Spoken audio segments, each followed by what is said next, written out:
What's going on, everybody? Welcome back to the channel. Hope you guys are having a great day as always. Today we're going to go over how to install rear steer on an SCX24.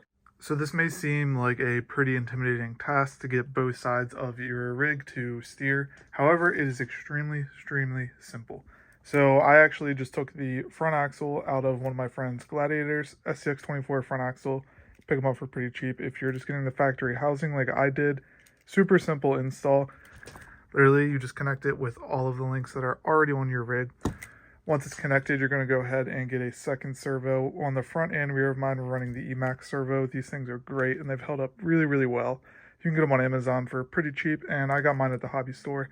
Now, there are some fake ones out there, so you guys want to be sure you're buying the real, legitimate Emax servos. That way, you guys don't have to worry about replacing them for quite a while.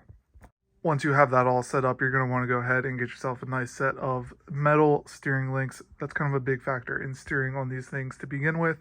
So front and rear, you're going to want the metal links. Just upgrade it all while you're at it. Then you're going to go ahead and hook up the second servo. So your first servo is hooked up to the steering selection here.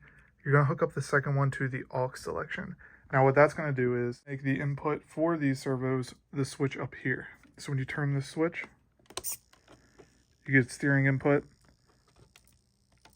Go the other way, you get the other input. And then in the middle, it's kind of hard one-handed, but in the middle, you're back to straight.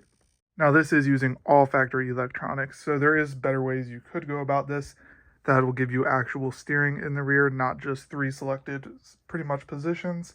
However, if you guys don't want to spend a bunch of big money, don't want to upgrade that all the way, this is a great alternative. Four-wheel steer is going to give you the option to take different lines when you're wheeling your rig, and it'll allow you to crab walk.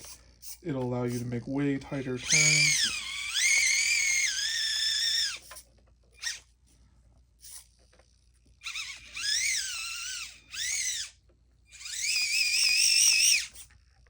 So altogether, this is a super simple mod to do, and it only takes a few small things. You need a new steering servo. You're going to need a servo plate for that servo. You're going to need the front axle out of any SCX24, or you could go ahead and pick up an aftermarket setup, but you're going to have to buy two front axles, so that's going to be a little bit pricey. Then you're going to need some steering linkage just so you have the metal steering, and there's a lot less play in the steering. Also giving you guys quite the sneak peek here, but we've been working a ton on this little crawler course. We got some rock ledges right here. We got the big boulder field right here. Now, obviously, nothing over there is done, and most of the side's not done yet. It's a ton of work, and this is all actually plaster. So all of this was pretty much handmade. These we made using the mold that I picked up from the hobby store. Also picked up a second stock SCX24 just for a buggy build. You guys probably have already seen these, and this thing will end up being a complete beast when it comes to off-roading on these trails. But as always, guys, thank you so much for watching the video, and I'll see you guys in the next one.